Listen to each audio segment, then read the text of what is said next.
Bapa di dalam surga, yang kami sembah di dalam nama Tuhan Yesus Kristus. Kembali kami mengucap syukur Tuhan malam hari ini. Kembali kami ada sebagaimana kami ada. Ini semua karena berkat pertolongan Tuhan yang boleh kami nikmati pada malam hari ini ya Tuhan.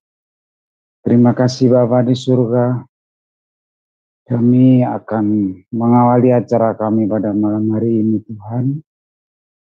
Kau pimpin dengan kuasa Roh Kudus-Mu setiap hati kami yang sudah hadir di dalam ruangan ini ya Tuhan. Terlebih hamba-Mu Pak Bagus yang menjadi narasumber kami ya Tuhan. Urapi dengan kuasa Roh Kudus-Mu lebih lagi ya Tuhan. Supaya apa yang disampaikan pada malam ini boleh memotivasi di dalam iman percaya kami kepada Tuhan. Terima kasih Tuhan. Dari awal pertengahan hingga selesainya acara kami malam ini, kami serahkan di dalam. Terlebih internet kami Tuhan, jauhkan dari hal-hal yang tidak kami inginkan Tuhan. Supaya semuanya dapat berjalan dengan baik. Karena Tuhan beserta dengan kami. Terima kasih Bapak.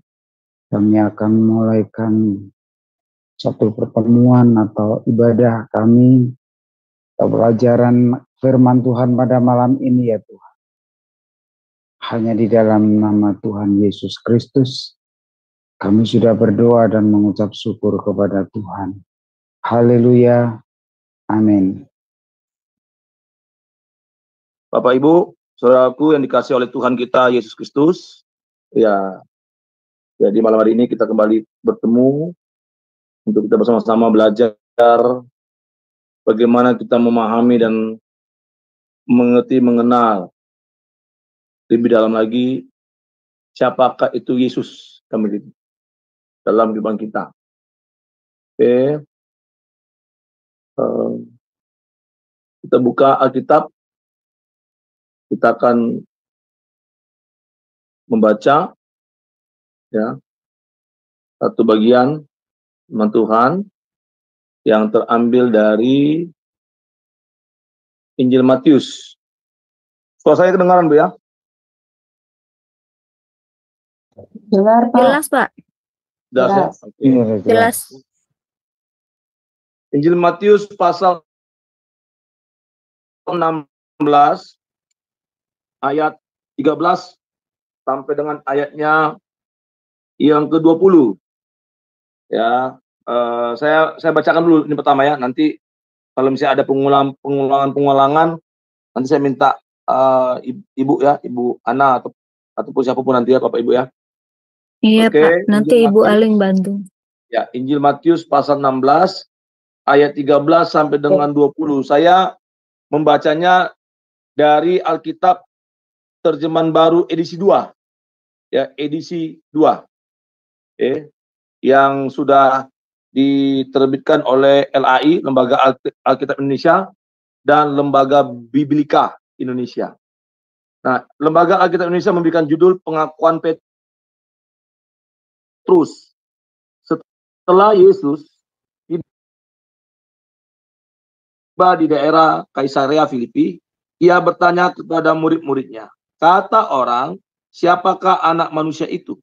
Jawab mereka, ada yang mengatakan Yohanes Pembaptis, yang lain mengatakan Elia, dan yang lain lagi mengatakan Yeremia, atau salah seorang dari para nabi. Lalu Yesus bertanya kepada mereka, menurut kamu, siapakah aku ini? Jawab Simon Petrus, engkau adalah Mesias, Anak Allah yang hidup. Kata Yesus kepadanya, berbahagialah engkau Simon, anak Yunus. Sebab bukan manusia yang menyatakan itu kepadamu, melainkan Bapa-Ku yang di sorga. Aku pun berkata kepadamu, engkau adalah Petrus, dan di atas batu karang ini, aku akan mendirikan gerejaku, dan alam maut tidak akan menguasainya. Kepadamu akan kuberikan kunci kerajaan sorga. Apapun yang kau ikat di bumi akan terikat di sorga. Dan apapun yang kau letakkan di bumi apapun yang kau lepaskan di bumi akan terlepas di sorga. Lalu Yesus memerintahkan murid-muridnya supaya tidak memberitahukan kepada siapapun bahwa ia Mesias. Amin. Nah, Bapak Ibu, saudaraku yang dikasihi oleh Tuhan kita Yesus Kristus, ya. Tadi di perikop yang saya baca tadi, mungkin Bapak Ibu baru ada yang baru ya. Ya, ada istilah atau ada kalimat-kalimat yang baru. Nah, jadi gini saudara. Yang saya menjelaskan tentang Alkitab TB2 ini, ya.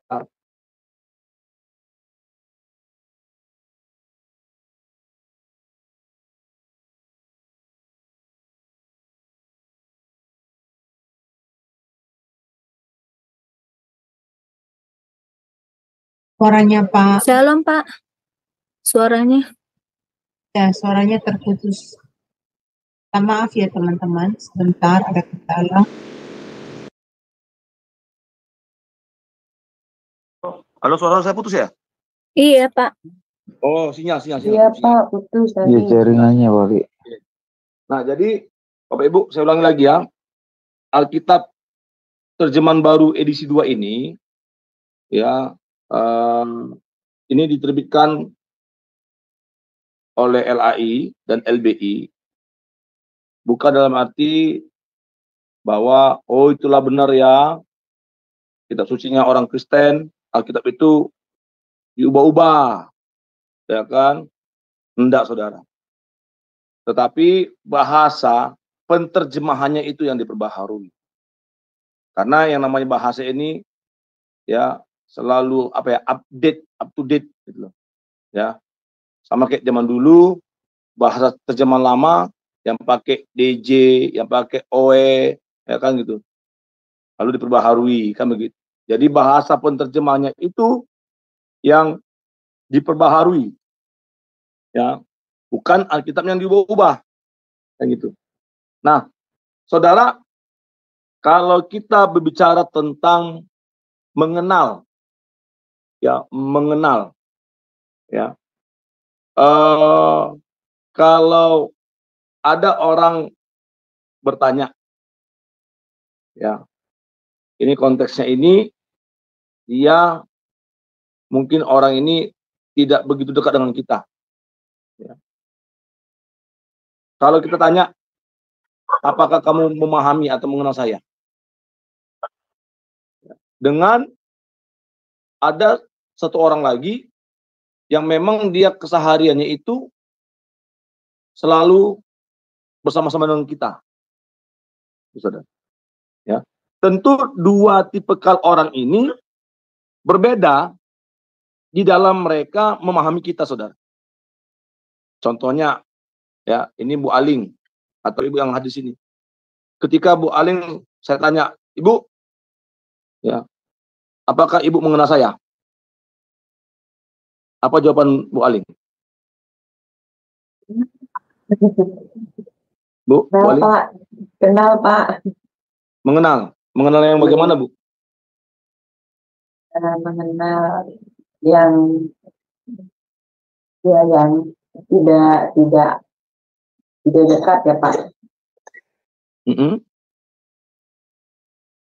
Maksudnya bukan gitu ya? mengenal secara dekat gitu, akrab sekali gitu. Ya, paling kalau teman-teman yang ada di Zoom ini, oh iya, ya, Bapak itu mengajar, ya, seorang hamba Tuhan, ya, pendeta, hanya itu saja kan? Iya, betul Pak. Nah, berbeda halnya kalau pertanyaan yang sama, ya, saya pertanyakan kepada anak saya, yang gitu. Nah, menurutmu siapa papa ini? Pasti berbeda jawabannya. Gitu. Nah, jawaban dari anak saya pasti lebih detail. Papa itu, ya, orangnya begini, A, B, C, D, E, detail sekali. ya kan? Sampai kalau bangun jam segini, kalau tidur jam segini, detail saudara. Daripada orang yang mungkin hanya tahu saya itu hanya sebatas luarnya saja, kan begitu. Ya, sama halnya juga kayak saya. Kalau ditanya, ya, Pak Bagus, kenal nggak sama Pak Stefanus? Oh ya, itu salah seorang dari seorang pria yang setiap hari Selasa saya ngajarnya. Paling hanya sebatas itu. Kenapa? Karena saya bukan orang dekat dari Pak Stefanus. Nah, seperti itu. Nah, saudara, sama halnya juga saudara dalam teks yang kita baca tadi, ya, bagaimana Tuhan Yesus sebelum dia, ya, memberitahukan tentang penderitaan, ya, yang akan dia hadapi dalam penyalipan itu. Nah, Tuhan Yesus bertanya kepada para murid tentang dua hal, saudara. Ya, yang pertama, apa kata orang? Siapakah anak manusia itu? Ya. Nah, di sini saudara kita perhatikan di ayat 14 ketika para murid menjawab sebuah pertanyaan tentang orang-orang berpandangan bagaimana tentang Yesus, ya, maka para murid jujur, dia menyatakan apa kata orang. Apa jawab mereka? Ada yang mengatakan Yohanes Pembaptis, ya kan gitu. Ada Elia, ada Yeremia, yang notabene mereka adalah nabi, ya, nabi, utusan, kan gitu. Yang menyampaikan, yang menjadi penyambung lidah Tuhan Allah, kayak itu saudara. Ya, nah tentunya saudara, jawaban yang pertama ini itu jawaban yang umum, ya, yang umum. Kenapa saudara? Karena memang kehadiran Yesus pada saat itu sudah menjadi fenomenal, sudah jadi bahan pembicaraan orang-orang pada saat itu. Kenapa saudara? Karena memang apa yang Yesus Kristus kerjakan itu luar biasa saudara. Ya, dia menyembuhkan banyak orang, ya kan gitu, banyak saksinya. Ya, ketika dia membuat mujizat, ya, terjadi banyak saksinya. Bahkan ketika Tuhan Yesus membangkitkan Lazarus yang sudah 4 hari mati, ya, bangkit, kan gitu, ada saksinya. Ya. Nah, sehingga ini yang mereka sampaikan kepada Tuhan Yesus yang adalah guru mereka. Apa kata orang? Nah, kata orang itu saudara, itu diperuntukkan bagi orang-orang yang bukan ring satunya Tuhan Yesus. Orang-orang yang sehari-hari hanya melihat, mendengar apa yang Yesus ajarkan, apa yang Yesus kerjakan, lakukan. Ya, termasuk yang saya bilang tadi, mujizat-mujizat, kan gitu. Sehingga orang-orang menganggap Yesus ini nabi. Sama seperti nabi. Nabi Elia, Yohanes Pembaptis, ya gitu, Yeremia. Karena dalam mindset mereka itu, kan mereka kenal nih siapa itu Yesus. Tapi hanya sebatas bahwa Yesus itu anak Yusuf dan Maria, anak si tukang kayu. Kan begitu. Ya. Bukan mengenai Yesus dengan benar. Bukan mengenai Yesus secara dalam. Tidak. Kayak gitu. Tetapi hanya mengenal Yesus Kristus, bahwa Yesus itu ada seorang manusia, ya, dia anak Yusuf si tukang kayu, dia sama seperti para nabi. Nah, pertanyaan kedua sama juga saudara, yang dilontarkan oleh Tuhan Yesus kepada murid-muridnya, ya, di ayat yang 15 dikatakan, tetapi apa katamu? Siapakah aku ini? Nah, di sini saudara,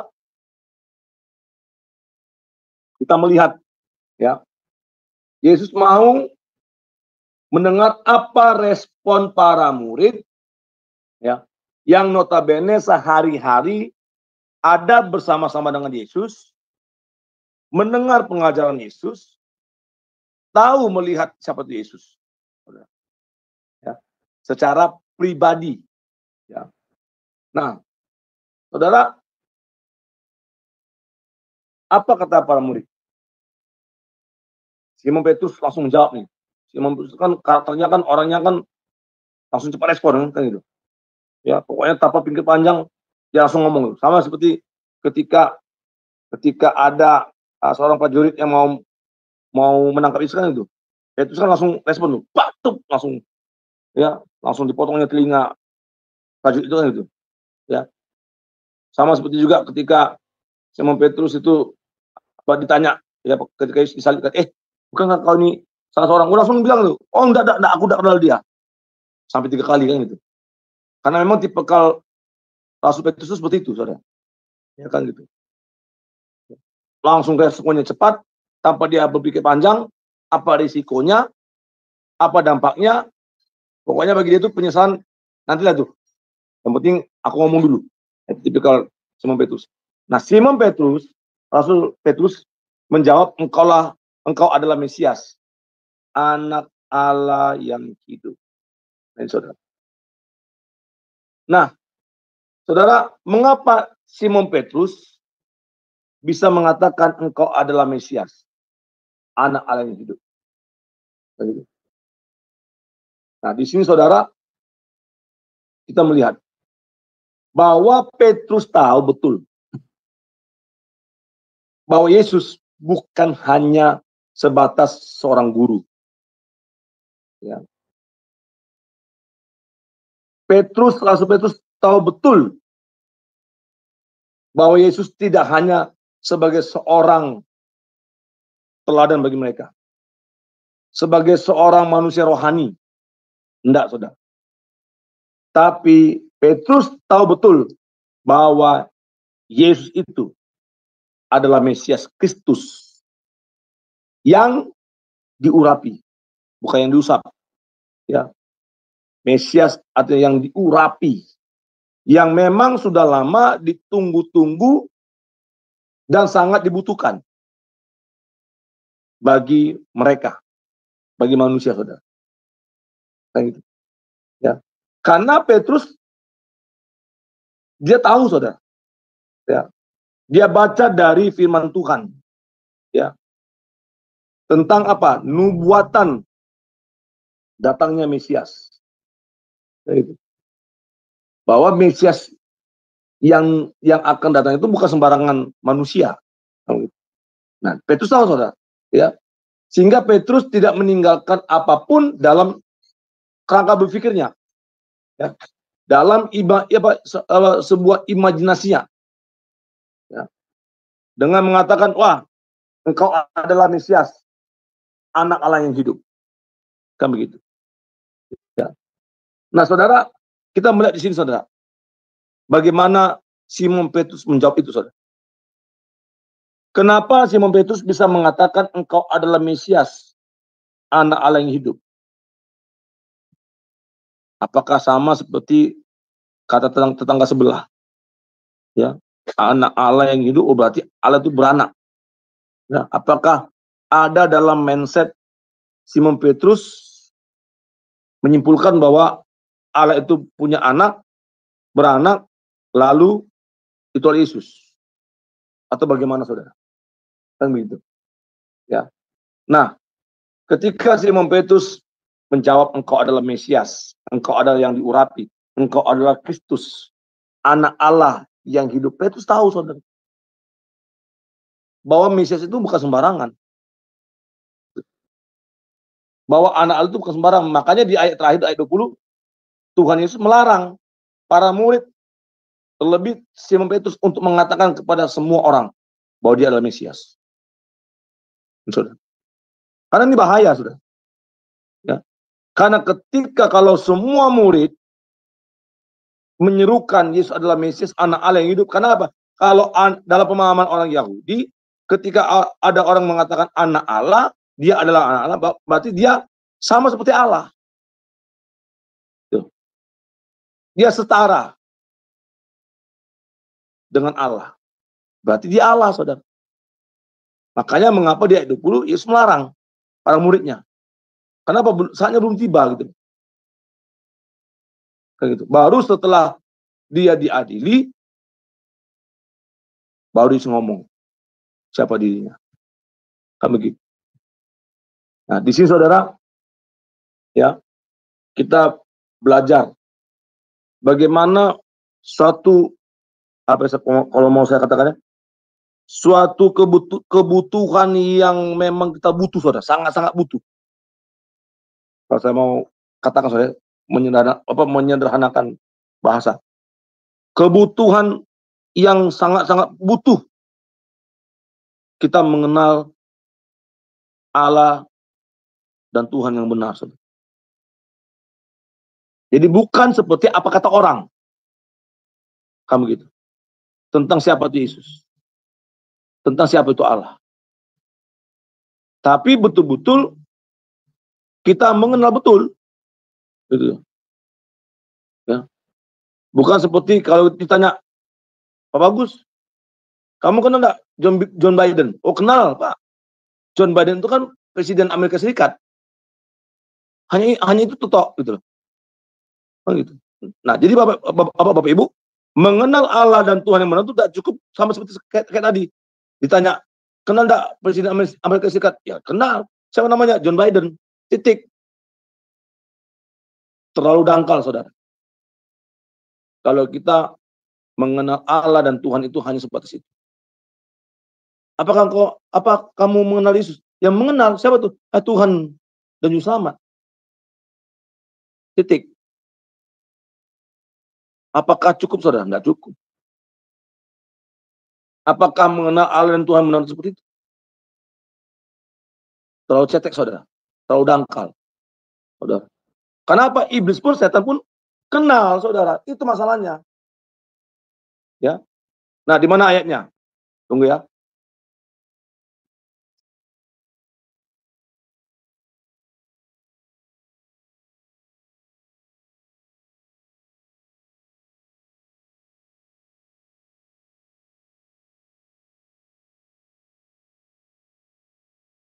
Suara saya kedengaran, Bu ya? Pak ya? Jelas ya? Jelas, Pak. Enggak, saya cari ya. Biar kita Iya. baca.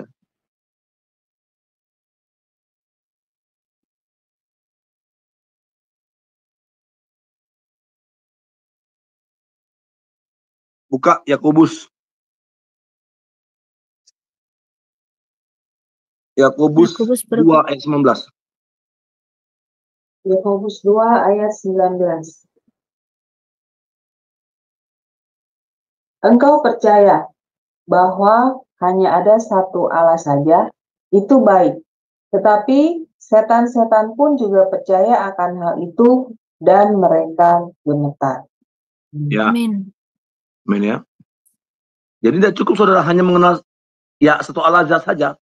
Allah yang satu gitu. Allah yang sadar cukup, saudara. Iblis pun, setan pun kenal, saudara, tahu, saudara. Begitu.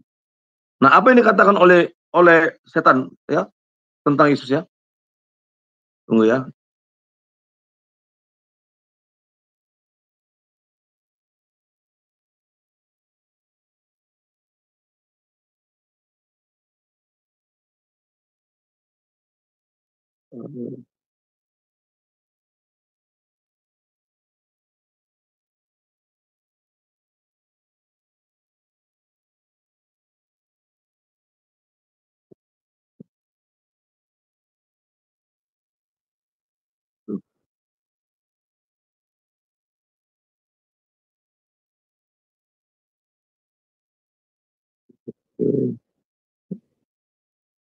Matius 4 ayat 3.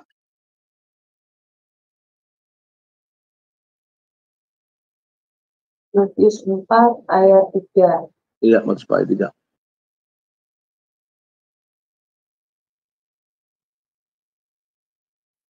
Pencobaan di padang gurun. Lalu datanglah si pencoba itu dan berkata kepadanya, jika engkau anak Allah, perintahkanlah supaya batu-batu ini menjadi roti. Amin. Amin. Ya, jelas ya? Iblis dikatakan di sini si pencoba. Jika engkau anak Allah, jadi iblis itu tahu, saudara. Setan pun tahu, saudara. Siapa itu Yesus? Anak Allah. Gitu. Nah, anak Allah siapa? Ya Allah itu sendiri. Tahu, saudara. Tapi waktu itu, saat itu iblis mencobai kemanusiaan Yesus. Apakah betul-betul Yesus itu manusia sejati? Dan dia akan mengikuti apa yang dikatakan oleh iblis sebagai seorang manusia. Sama seperti yang terjadi pada Adam yang pertama. Adakah Yesus kan disebut Adam yang kedua kan? Dalam Alkitab juga situ. Apakah betul? Enggak, saudara. Enggak bisa, saudara. Itu. Kenapa? Karena dalam diri Yesus punya dua natur. Itu yang membedakan dia dengan Adam pertama. Gitu. Kalau ada yang pertama, natur dia manusia sejati, bukan Allah. Nggak ada natur apa Allah dalam diri Adam, nggak ada. Tapi Adam yang kedua, Yesus, dia punya dua natur yang tidak terpisahkan, natur Allah dan natur manusia menyatu, saudara. Ini yang mengakibatkan kenapa Yesus itu tidak berdosa, saudara, dan tidak melakukan dosa, saudara. Iblis tahu, saudara. Nah, pertanyaannya, kalau kita hanya seperti yang saya katakan tadi di awal, kalau kita hanya sebatas mengenal saja Yesus sebagai Tuhan Juru Selamat, hanya sebatas mengenal Allah itu satu, esa, ehad. Mohon maaf, saya mau katakan, apa bedanya kita dengan iblis? Dengan setan, saudara? Apa bedanya, saudara? Apakah Tuhan Yesus mau kita seperti itu, saudara? Punya pengenalan hanya sebatas mengenal Yesus hanya kulit luarnya saja. Yesus, karena apa? Yesus itu Tuhan dan Selamat. Kan gitu. Atau kita tidak sebatas itu, saudara. Makanya, saudara, mengapa kita sekarang ini, saudara, ya, kita tidak cukup hanya menjadi seorang jemaat, ya, hanya menjadi seorang Kristen yang hanya KTP. Menjadi orang Kristen yang hanya mengenal Yesus dari kulit luarnya saja, saudara. Tapi kita harus mengenal sama seperti Petrus mengenal Yesus, saudara. Mengenal dia dengan benar. Nah, itu, saudara. Mengenal Yesus dengan benar. Nah, bagaimana, pertanyaan saudara? Bagaimana sih caranya? Supaya kita bisa mengenal Yesus dengan benar. Nah, yang pertama, saudara, yang saya mau bagikan adalah kita harus memiliki hubungan yang pribadi, hubungan yang intim dengan Yesus, saudara.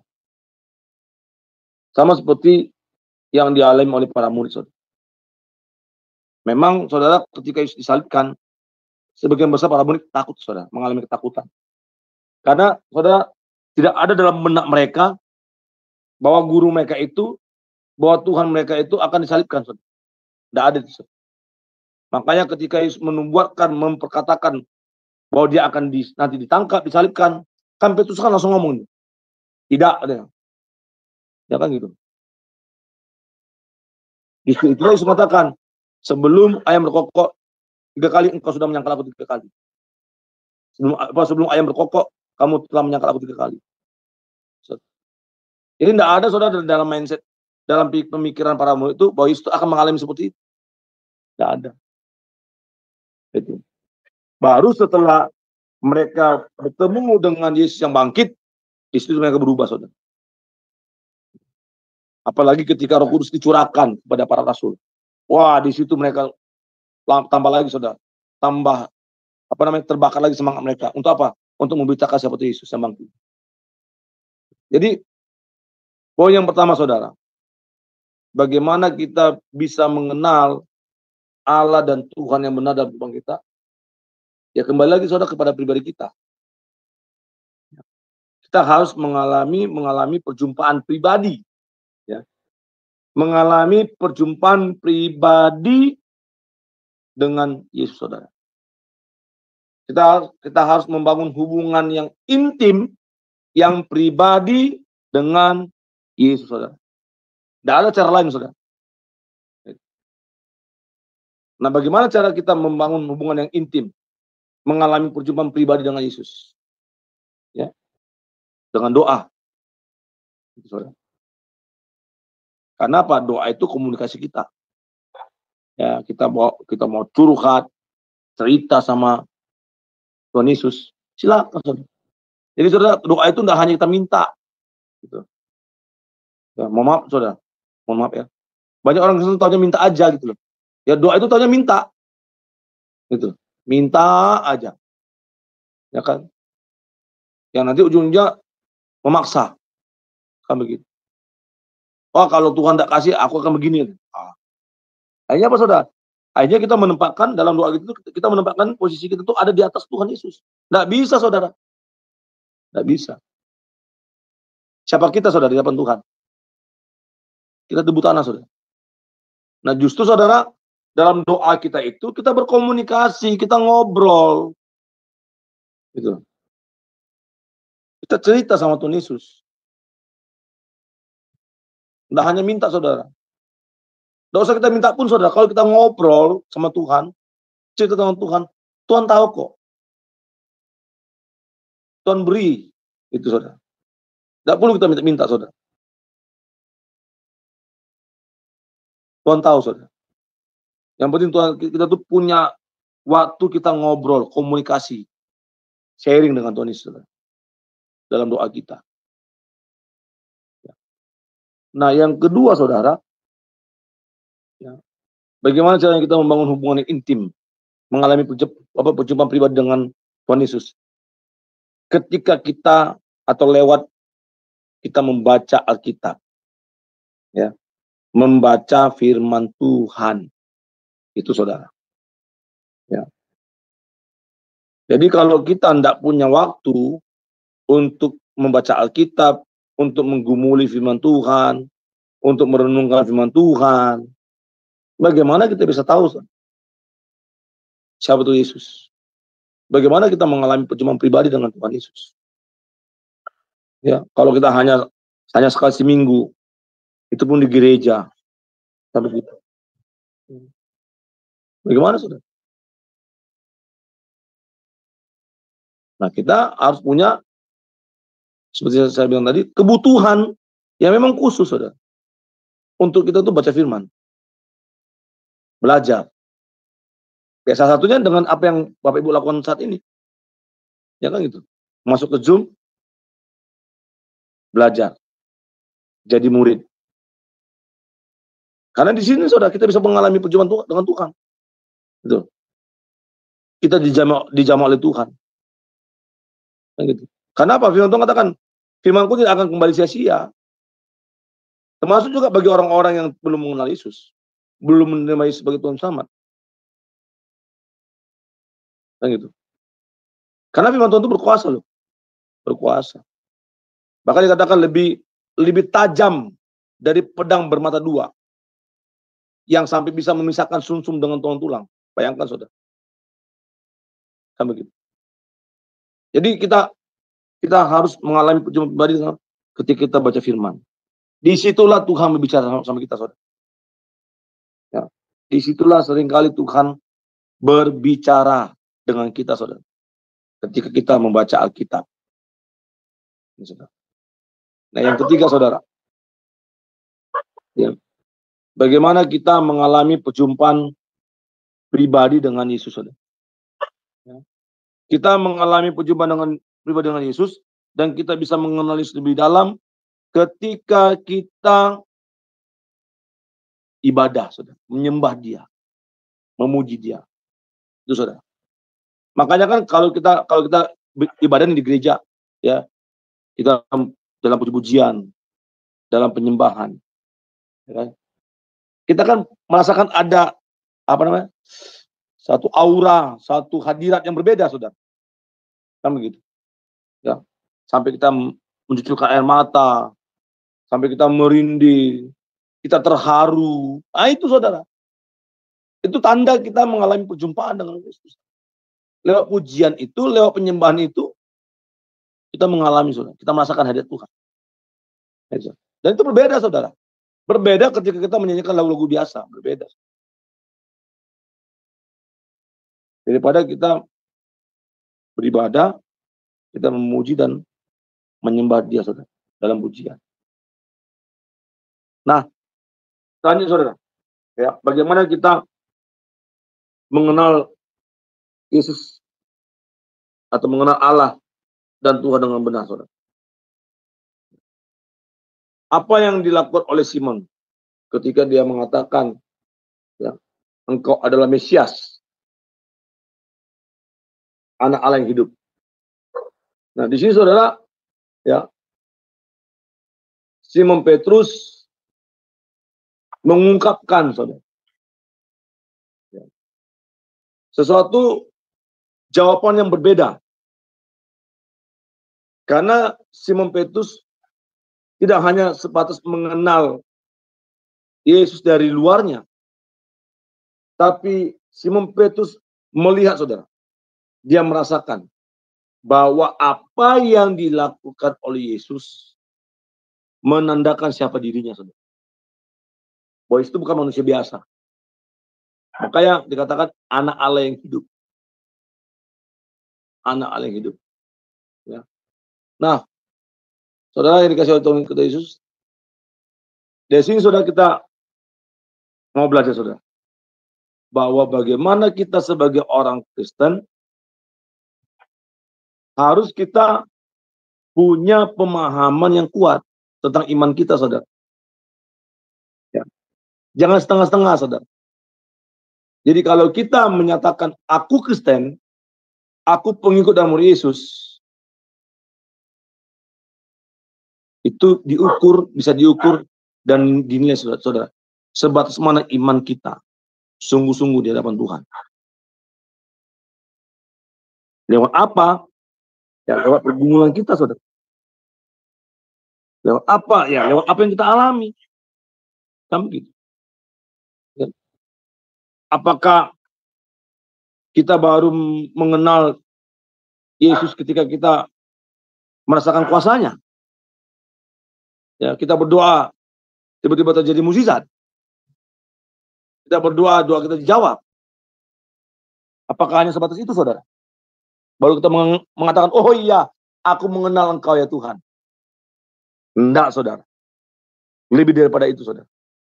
Ya. Sekalipun kita harus mengalami pergumulan, tantangan persoalan hidup, di situ, saudara, kita akan mengenal, memahami ternyata Tuhan itu bagaimana, saudara.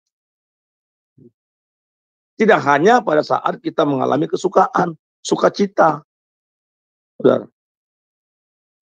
Itu. Makanya mengapa firman Tuhan katakan, mengucap syukurlah dalam segala hal. Itu. Karena tidak mungkin ada orang mengucap syukur kepada Tuhan, kepada Allah, ketika dia mengalami pergumulan yang hebat, kalau dia tidak mengenal Allah dan Tuhan yang benar, saudara. Tidak mungkin itu, saudara. Gitu. Atau dia hanya mengenal Tuhan itu setengah-setengah. Tidak mungkin seperti itu, saudara. Gitu. Kalau ada orang yang mengenal hanya setengah-setengah, saudara, ada persoalan hidup, ada pergumulan hidup, dia akan lari, saudara. Dia akan jatuh, saudara. Dia akan menjauhi Tuhan. Itu kalau orang itu cirinya tidak mengenal Allah dan Tuhan yang benar secara utuh. Tapi kalau kita, saudara, ya, mengenal Allah dan Tuhan yang benar dalam kita tidak masalah, saudara. Mau ada pergumulan, mau ada persoalan hidup, tidak akan pernah menyurutkan iman kita kepada Tuhan, saudara. Makanya kenapa Rasul Paulus katakan, ketika dia ada duri dalam dagingnya, udah 3 kali aku berdoa supaya Tuhan cabut ini. Tapi apa jawaban Tuhan? Tidak. Itu. Bukan Rasul Paulus tidak berdoa. Doa, minta, saudara. Tapi apa kata Tuhan Yesus? Cukuplah kasih karuniaku bagimu. Justru ketika engkau lemah, kuasaku sempurna. Nah itu saudara, itu kuncinya.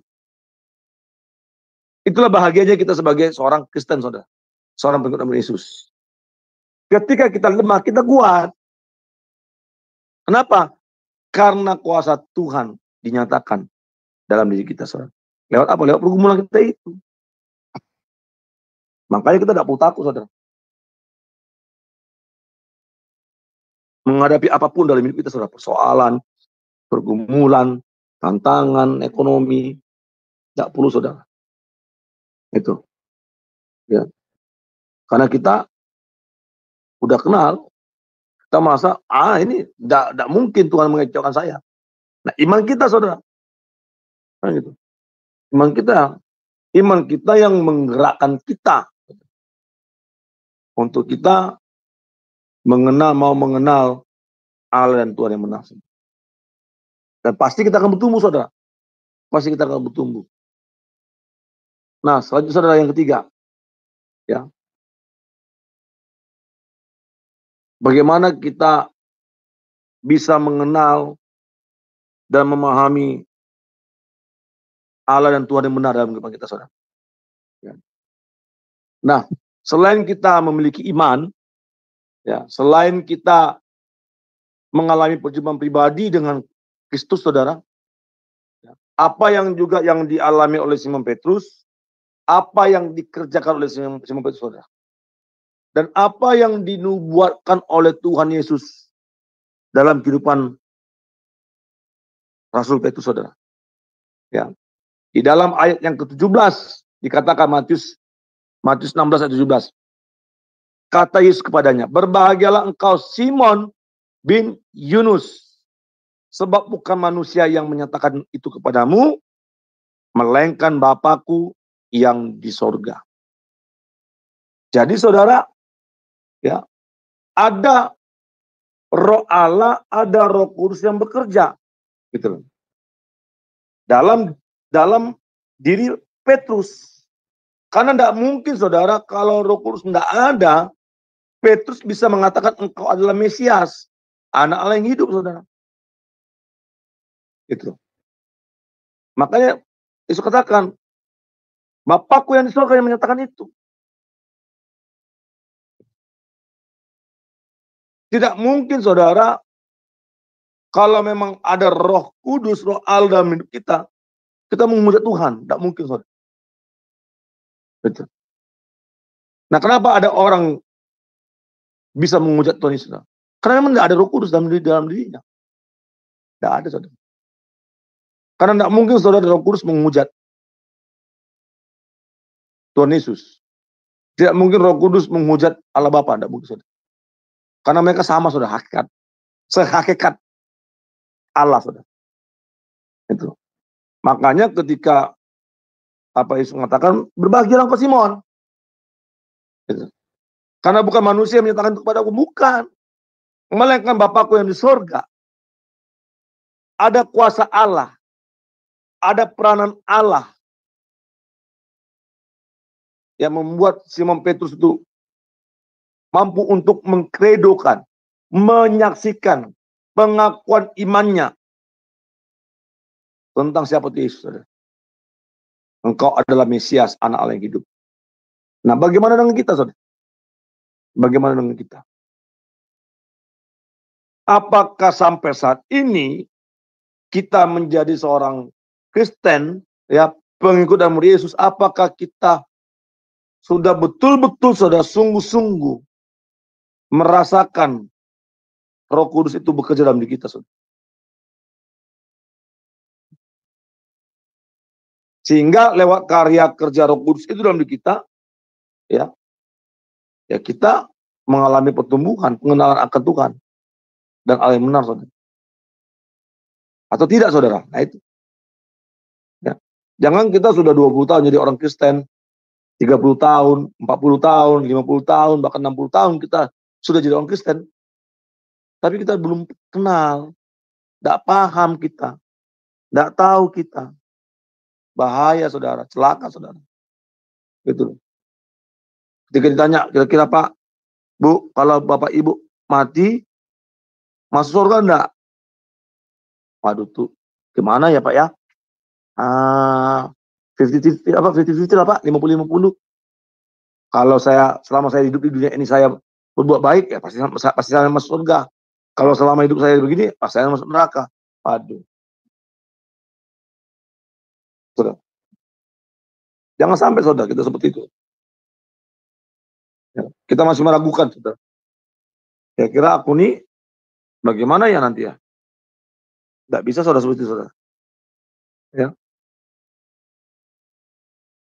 Nah, saudara, yang terakhir, ya. Apa yang dikatakan oleh Tuhan Yesus kepada Simon Petrus? Ayat 18 dan 19. Dan aku berkata kepadamu, engkau adalah Petrus. Ya, atau dikatakan Petra, batu karang. Ya. Di ayat yang ke 18 ya di situ ya. Saya baca dari Alkitab TB2. Ya. Aku pun berkata kepadamu, engkau adalah Petrus, dan di atas batu karang ini aku akan mendirikan gerejaku, dan alam maut tidak akan menguasainya. Saudara. Ya, dalam TB2 kalau di yang ini pakai jemaatku ya. Kalau di TB2 itu gerejaku. Ya. Dan memang itu dilakukan oleh Petrus. Pas betul saudara. Itu. Ya. Dia mendirikan gereja Tuhan di sana saudara, di Roma. Saudara. Ya. Luar biasa saudara. Ya. Jadi apa yang diperkatakan oleh Tuhan Yesus dia digenapi saudara. Terhadap diri Simon Petrus. Yang walaupun nanti saudara setelah kejadian ini Rasul Petrus menyangkal Yesus sebanyak 3 kali. Ketika Yesus ditangkap dan hendak disalibkan saudara. Tapi saudara, setelah itu apa terjadi saudara? Ketika Yesus menampakkan diri, dia bangkit, hidup para rasul semua berubah. Terkhusus juga Simon Petrus saudara, berubah. Ya, mereka pergi dengan berani tanpa ada ketakutan sedikit pun memberitakan Injil, kabar baik, kabar sukacita, kabar keselamatan, kabar tentang siapa itu Yesus saudara. Bahkan mereka saudara mati martir. Simon Petrus akhirnya dia disalibkan terbalik. Awalnya saudara, dia harusnya disalibkan itu sama seperti biasa saudara. Ya, kepala di atas. Tapi apa yang dikatakan dia tolak saudara. Saya tidak mau disalibkan sama seperti Tuhanku disalibkan. Maka dia minta saudara supaya kepalanya di bawah. Itu saudara luar biasa kan. Kita lihat bagaimana saudara dampak efek dari ketika Simon Petrus mengenal secara benar siapa itu Yesus saudara. Hidupnya berubah saudara. Nah, begitu juga saudara dalam kehidupan kita juga seperti itu. Ya. Ketika kita sudah mengenal Allah dan Tuhan yang benar dalam kehidupan kita saudara, hidup kita berubah. Mindset kita, pola pikir kita pun berubah saudara. Bukan pola pikir yang dulu lagi saudara. Berubah. Kan begitu. Ya. Bahkan kita punya semangat, spirit untuk apa? Memberitakan Injil. Kabar baik, kabar keselamatan. Itu saudara. Ya. Bukan kita hanya berdiam. Pokoknya yang penting aku kenal Yesus sih. Ya. Titik. Ya. Diam di rumah. Di jemaat yang pasif. Yang penting aku hari Minggu ke gereja toh. Udah selesai. Duduk diam pulang. Kan itu. Enggak seperti itu saudara. Ya. Yang Tuhan mau, ya sama seperti yang Tuhan mau dari Rasul Petrus. Ya, beritakan Injil, jadikan jemaatku, gerejaku. Ini saudara. Karena memang itu nanti saudara Tuhan minta dari kita. Tuhan akan minta pertanggungjawaban. Ya dia akan tanya kita. Selama kamu hidup di dunia ini, udah berapa orang kamu injili? Kan begitu. Ya, udah berapa orang kamu beritakan Injil, kamu sampaikan kabar tentang aku, kabar keselamatan, kabar baik, gitu. Atau enggak ada, kan begitu. Ya. Ini saudara. Itu yang harus kita pahami, saudara. Ya. Pengenalan itu yang harus kita pahami, saudara.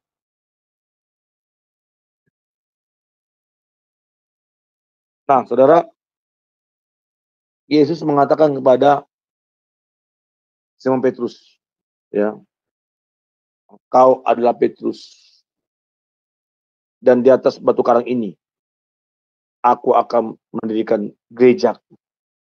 Batu karang, saudara, bicara tentang kalau biasanya kalau kita mau bangun rumah, ya kan, itu sama kayak batu penjuru, ya, dasar, sama kayak batu kali kan. Kalau kita mau peletakan batu pertama, jadi batu yang pertama kali harus kuat, saudara. Tidak bisa batu-batu biasa. Harus batu yang kuat. Makanya dikatakan Petrus batu karang.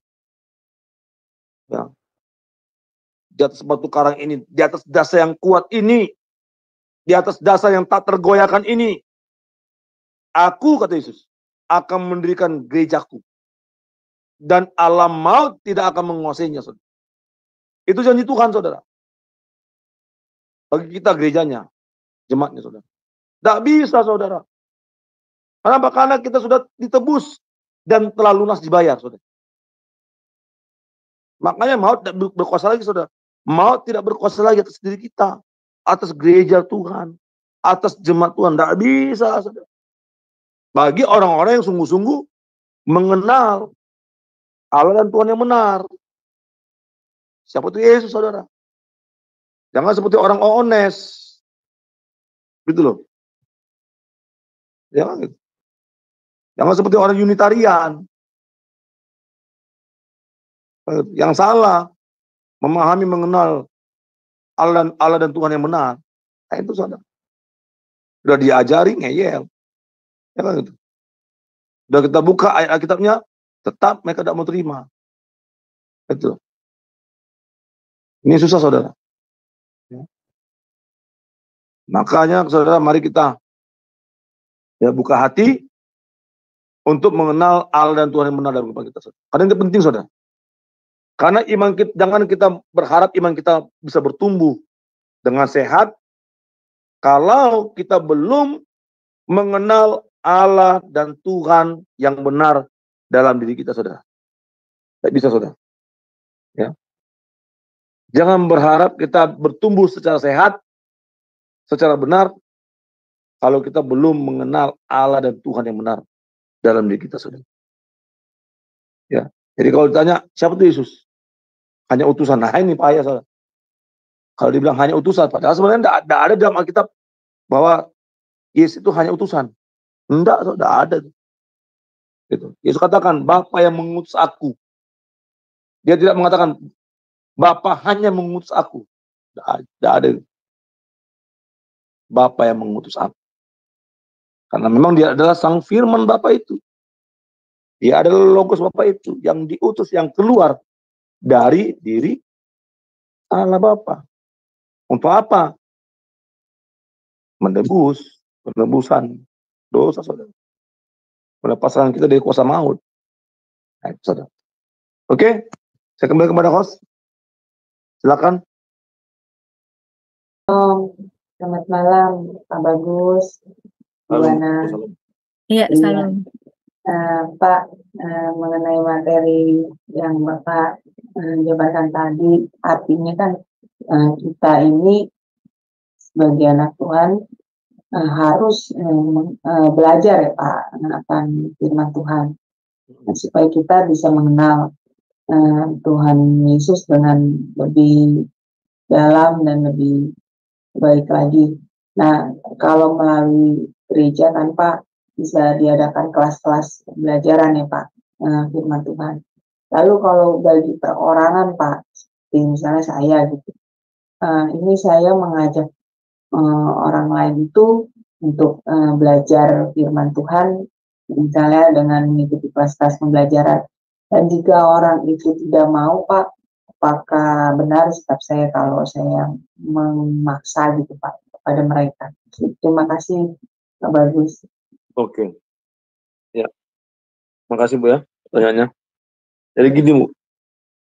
Jadi kita itu Bu, ya hanya sebatas kita menasihati mereka, ya, mendoakan mereka. Sama seperti kayak kita gembala ya, kita pemimpin dalam jemaat itu. Tugas kita kan kalau misalnya ada jemaat yang agak nyeleneh, ya, yang seperti kata Bu Alin contohnya seperti itu, ya kita pasti kunjungi mereka, ya konseling mereka, gitu. Kita nasihat mereka. Nah, yang intinya adalah kembali lagi ke pribadi mereka. Tapi Bu, kita tidak ada lagi apa istilahnya? Tidak ada lagi ganjalan, gitu. Ya, kita mencoba, kita ini sudah menjadi brother keepernya dia, ya kan, penolong dia, ya kan, memberikan masukan, nasihat kepada dia. Hanya itu dong, Bu. Jadi dia mau respon, dia mau ikut kelas pembelajaran, dia mau bertumbuh, kembali kepada dia. Gitu. Ya kan? Kenapa? Karena setiap orang itu akan diminta pertanggungjawaban masing-masing, Bu. Jadi bukan ibu nanti diminta, bagaimana temanmu itu? Enggak. Jadi masing-masing itu akan diminta pertanggungjawaban. Dan Tuhan nanti akan ngomong sama orang itu. Aku sudah suruh hambaku untuk mengingatkan kamu, untuk menunggu kamu. Kamu udah berubah. Kamu udah mau mengenal aku lebih dalam. Sebenarnya. Itu. Tapi ibu udah ada salah lagi di situ. Iya. Jadi ibu sudah ingatkan, ibu sudah doakan, apalagi sudah doakan, sudah menguatkan dia, ya kan, menunggu dia, ngajak dia, sudah ngajak. Gitu. Berarti Pak Bagus, tugas saya itu hanya sampai memberitakan, mengajak gitu ya Pak ya. Tapi bukan berarti menghakimi atau misalnya memaksa dia itu harus menuruti apa yang saya beritahukan gitu, bukan seperti itu ya Pak ya, pengertiannya ya. Ya baik, ya terima kasih Pak Bagus, saya paham sekarang. Ya, terima kasih, Tuhan berkati Pak. Memberkati. Sama halnya gini ya, sebelum nanti pertanyaan kedua, sama seperti yang sering saya lakukan dulu waktu saya mengembangkan jemaat itu, ya saya harus bergumul selama setahun tuh, ya karena ada jemaat saya itu yang berkonflik, ya kan itu. Padahal ini sama-sama pengurus kan, itu berkonflik karena sebuah pelayanan.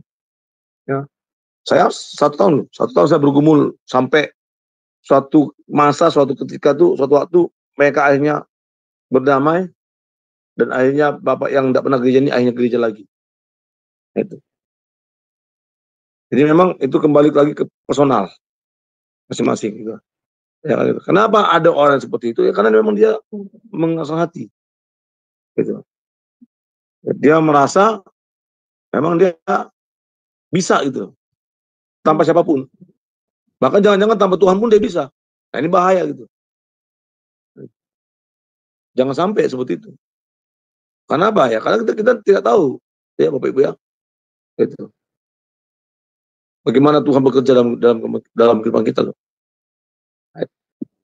Jadi artinya kita sebagai saudara seiman ingatkan mereka, doakan mereka. Jangan biar Roh Kudus bekerja, akhirnya mereka ketika kita ajak, yuk, ini setiap hari ini jam segini ada kelas pembelajaran. Nah kan gitu. Yuk kita bertumbuh yuk bersama-sama semakin mengenal Tuhan. Udah itu aja, Bu. Gitu. Oke. Lelah ya Pak Bagus. Yang lelah, Bu. Mengajak gitu ya Pak, maksudnya ya. Semangat terus kita untuk mengajak orang-orang itu untuk belajar ya Pak firman. Iya. Seperti itu ya Pak Bagus, tapi bukan dengan memaksa ya. Pengertiannya seperti itu ya Pak. Ya, terima kasih Pak Bagus penjelasannya. Tuhan berkati. Terima kasih Bu. Tuhan berkati. Lanjut. Baik, terima kasih. Oh ya, silakan Pak. Pak Edi ya. Silakan Pak Edi. Iya, ini ada Pak Edi. Silakan Pak Edi. Shalom. Shalom. Iya, Shalom shalom. Pak. Ya, terima kasih atas kesempatan yang diberikan.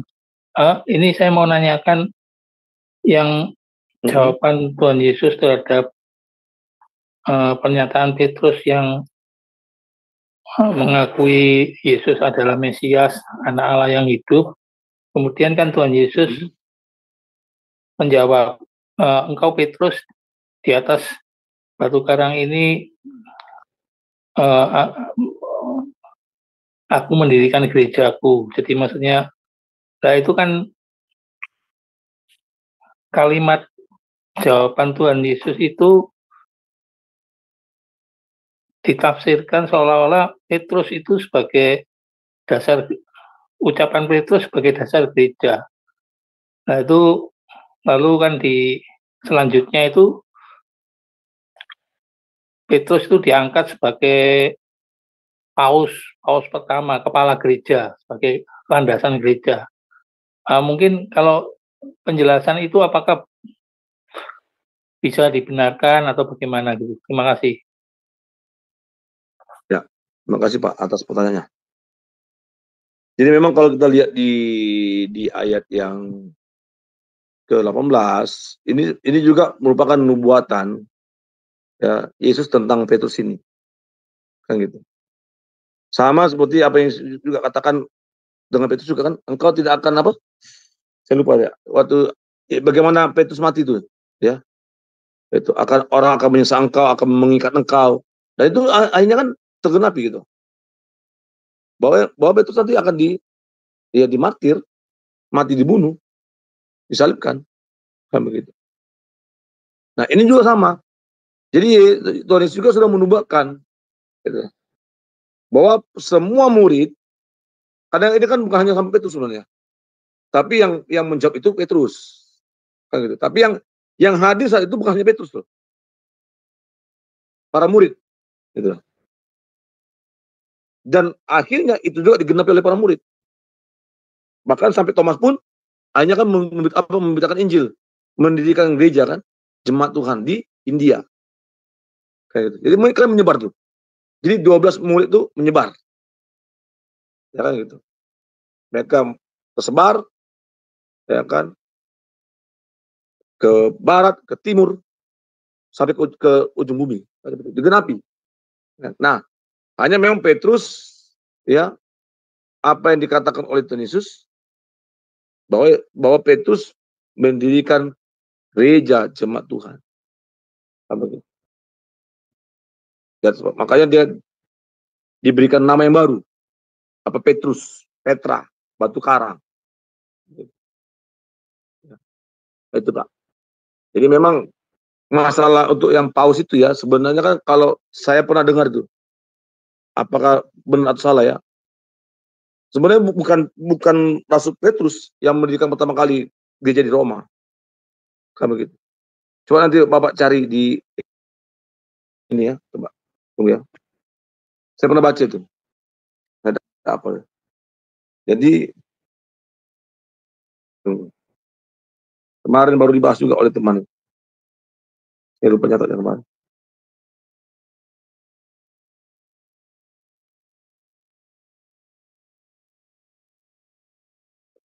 Oke.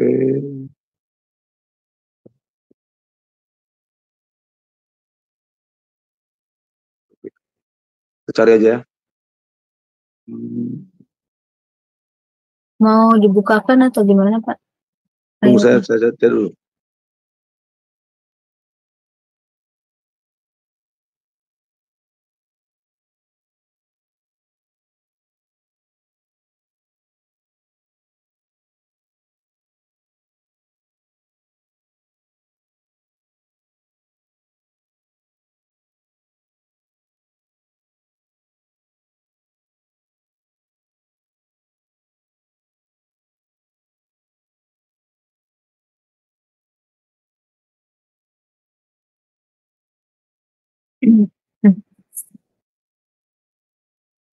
Atau nanti apa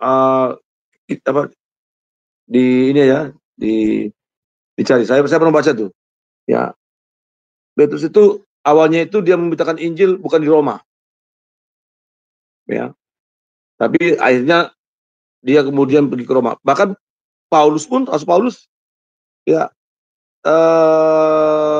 Rasul Paulus itu terlebih dahulu memberitakan Injil di Roma. Makanya ada surat Rasul Paulus kepada jemaat di Roma, kan begitu. Ya. Tapi akhirnya memang kemudian Rasul Petrus diangkat menjadi paus, kan gitu, pemimpin, ya gitu, di Roma. Itu Pak sebenarnya Pak. Itu. Tapi nanti ini jadi PR saya. Saya akan nanti kapan minggu depan kalau saya nanti memberikan materi yang baru, nanti akan saya singgung sedikit ya tentang itu. Iya. Gimana Pak? Gimana Pak Edi?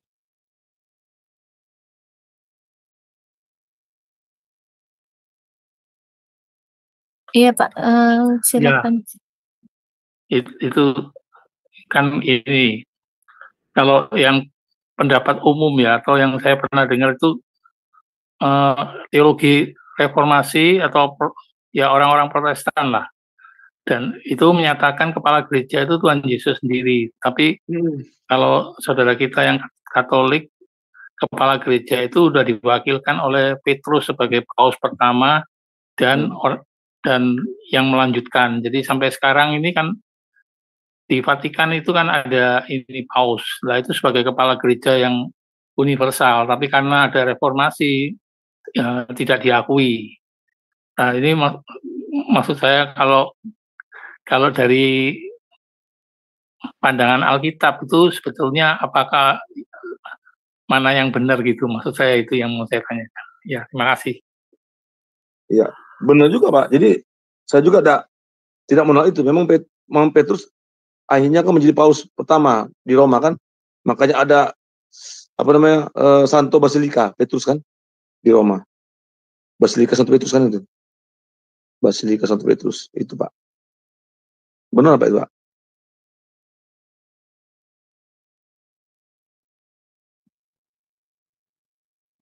Iya, gimana Pak? Pak Edi? Ya cukup Pak. Nanti bisa ini Pak yang Bapak tadi mau dipelajari lagi, nggak apa-apa Pak, bisa Pak.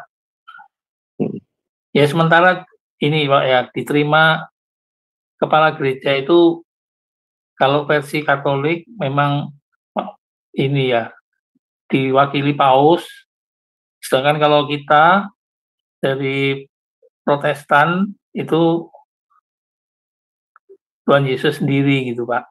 Ya, terima kasih Pak. Iya, terima kasih Pak Edi. Baik, siapa yang mau bertanya atau diskusi, kita masih ada waktu ya. Baik, sebelum ada yang mau bertanya, saya mau bertanya dulu deh. Jadi artinya gini ya Pak Bagus ya, kita itu sebagai orang Kristen itu harus mengenal siapa Allah kita, kan gitu ya Pak ya. Karena kalau kita tidak mengenal Allah kita sendiri, ya kita nggak tahu kan, seperti yang orang sebelah ya kan begitu, mereka tidak tahu siapa Allah kita, siapa Allah mereka, apakah Allah mereka hidup atau tidak. Karena kalau kita kan jelas ya, maksudnya Allah kita Allah yang hidup. Nah itu luar biasanya seperti itu ya Pak ya. Karena Yesus juga adalah yang diutus oleh Allah itu sendiri. Luar biasa.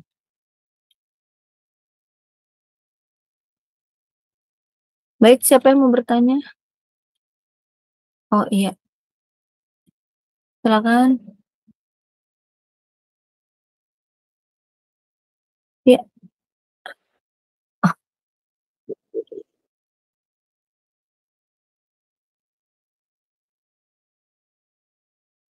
Oke.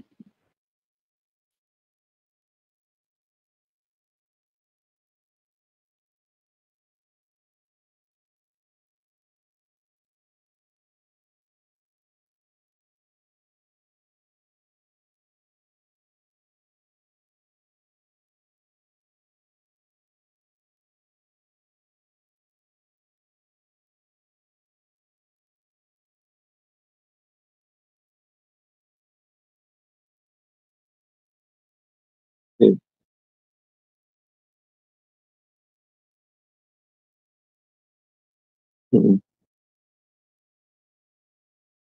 Oke. Ya, itu Pak ya. Ya, jadi gini Pak. Jadi sebenarnya kalau kita bicara tentang apostolik, ya, apa sih apostolik itu? Begitu. Itu dulu kita harus pahami gitu. Gereja yang apostolik, gereja yang rasuli. Yang disebut rasul itu siapa, Pak? Apakah hanya Rasul Petrus? Tidak. Gitu loh.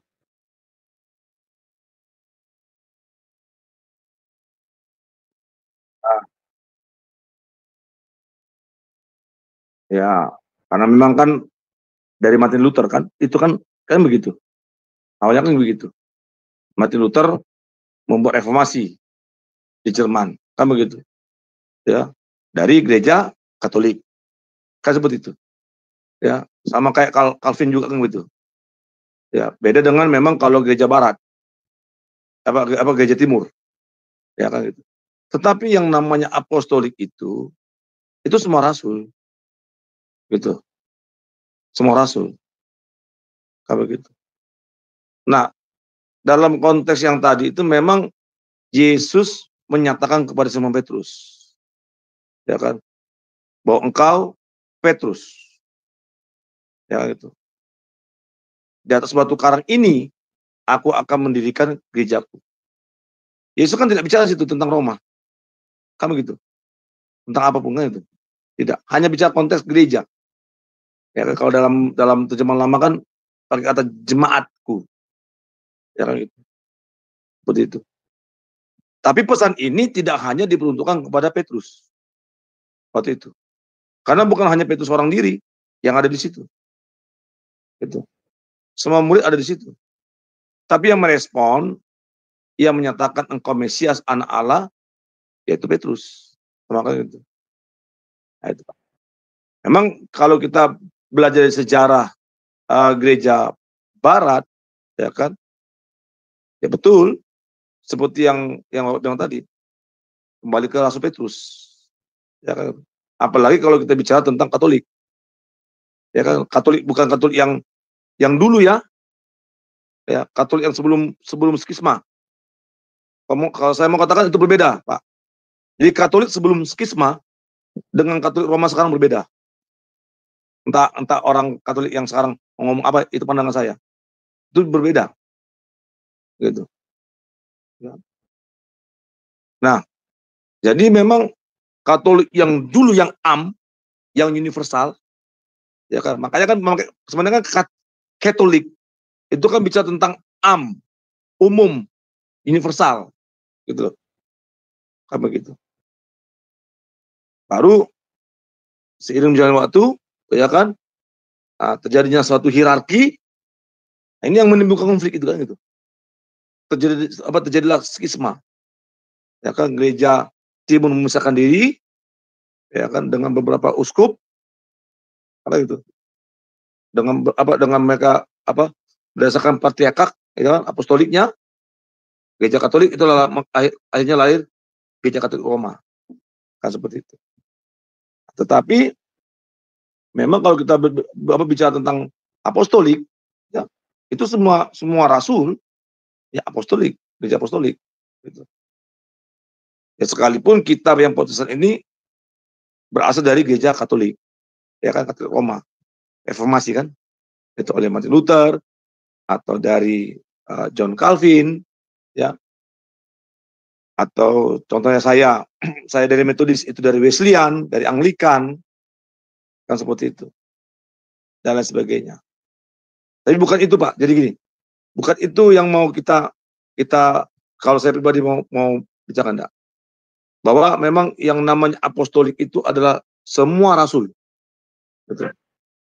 Jadi semua rasul itu memberitakan Injil dan mendirikan gereja Tuhan, mendirikan jemaat. Makanya kekristenan itu bisa bertahan sampai sekarang ini dan menjadi agama yang terbesar di dunia. Kalau bukan para rasul, ya kan, yang bergerak untuk memberitakan Injil, mendirikan jemaat Tuhan, ya tentunya kekristenan tidak akan bisa seperti ini. Nah itu Pak. Itu Pak siapa? Pak Sema ya? Bro Agus. Oh, Bro Agus, ya Pak Agus. Iya. Gitu Pak. Saya memang tidak menolak Pak Agus bahwa Rasul Petrus itu paus yang pertama. Ya kan gitu.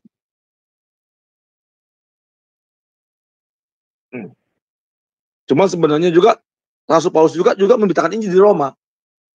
Kan begitu. Bahkan Rasul Paulus kan menuliskan surat pastoral kepada jemaat di Roma.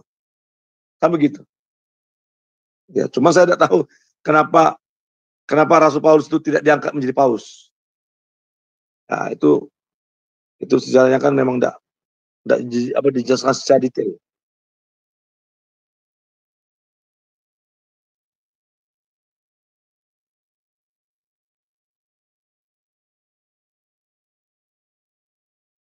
Betul.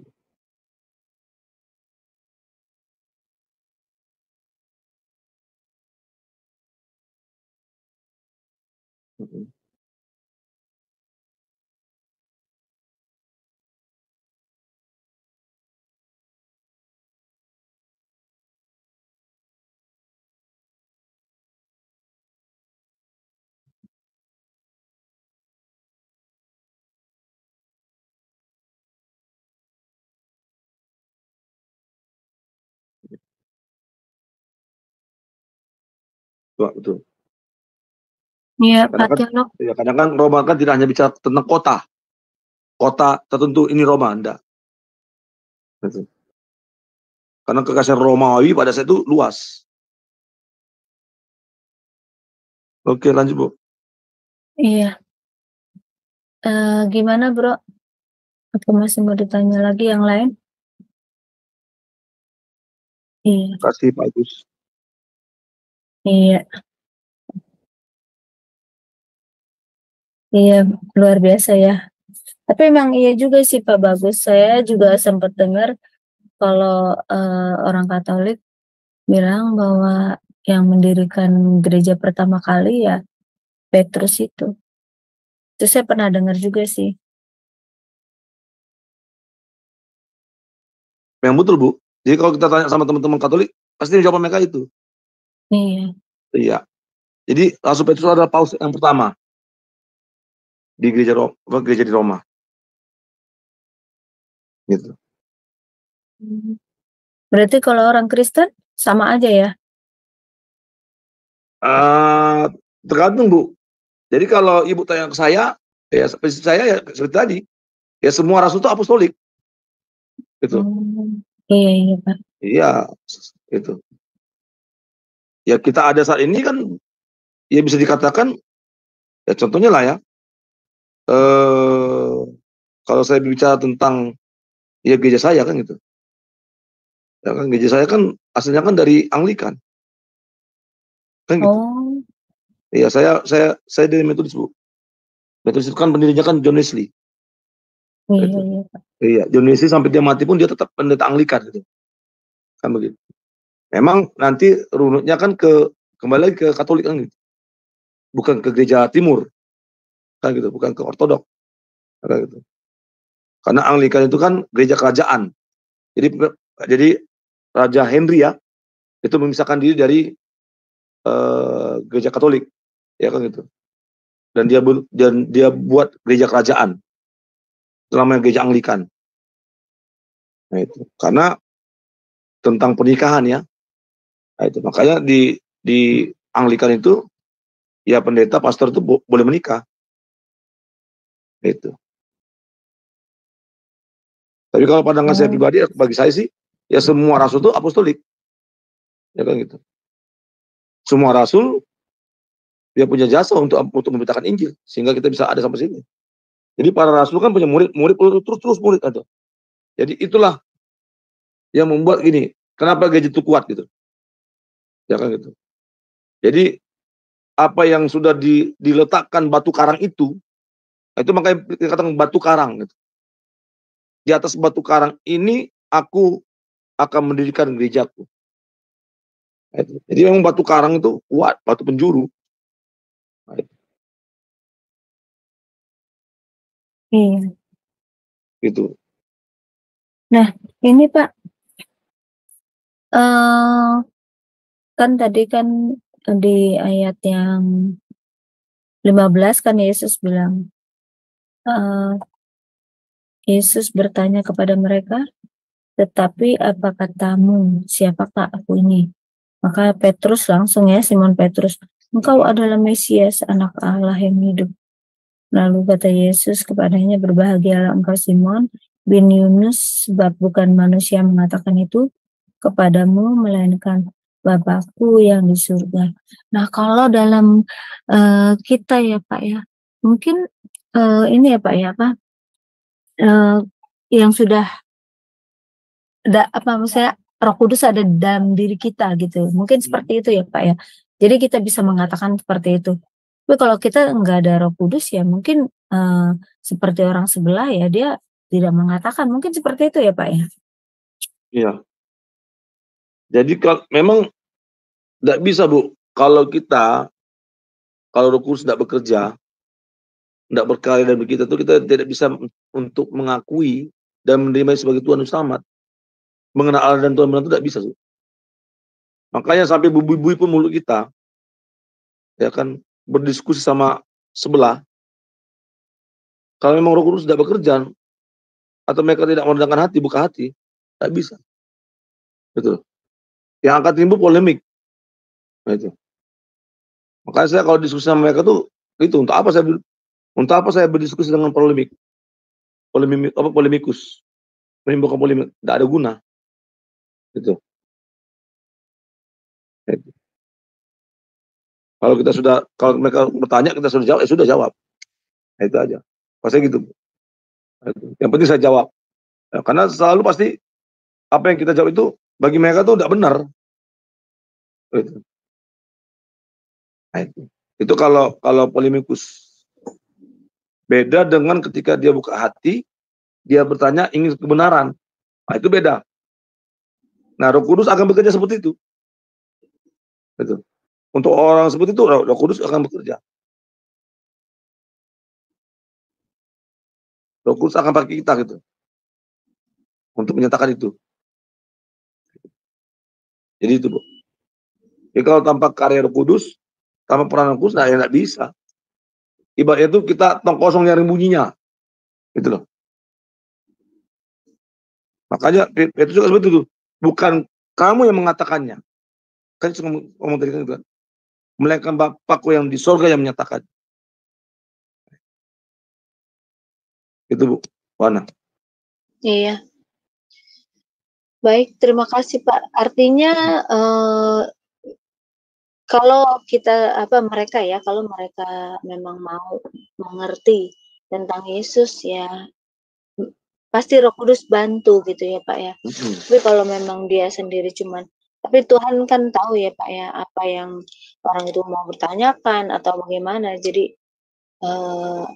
ya intinya orang pilihan lah ya Pak ya jadinya. Kalau orang pilihan pasti dia Roh Kudus ada di dia ya, tapi kalau enggak ya itu susah sekali. Makanya sangat disayangkan ya untuk mereka yang tidak mengenal Allahnya sendiri dan tidak mau tahu siapa Allah, siapa penciptanya itu ya sangat disayangkan. Tapi kita yang berada di Zoom ini bersyukur ya karena pada malam hari ini jelas banget pembelajaran kita bersama Pak Bagus. Baik, masih ada waktu sedikit lagi, barangkali ada yang mau diskusi atau mau bertanya, masih ada waktu. Kalau tidak ada, baik kita akhiri ya Pak Bagus. Iya. Baik, terima kasih buat Pak Bagus yang sudah menjadi narasumber di acara pembelajaran kita pada malam hari ini. Dan jangan lupa kita nggak setiap hari Selasa ya Pak, karena ada nanti nextnya masih ada pengajar-pengajar yang ini. Dan kita akhiri karena pada malam hari ini juga saya rasa sudah mengerti ya apa yang jadi pembelajaran kita pada malam hari ini.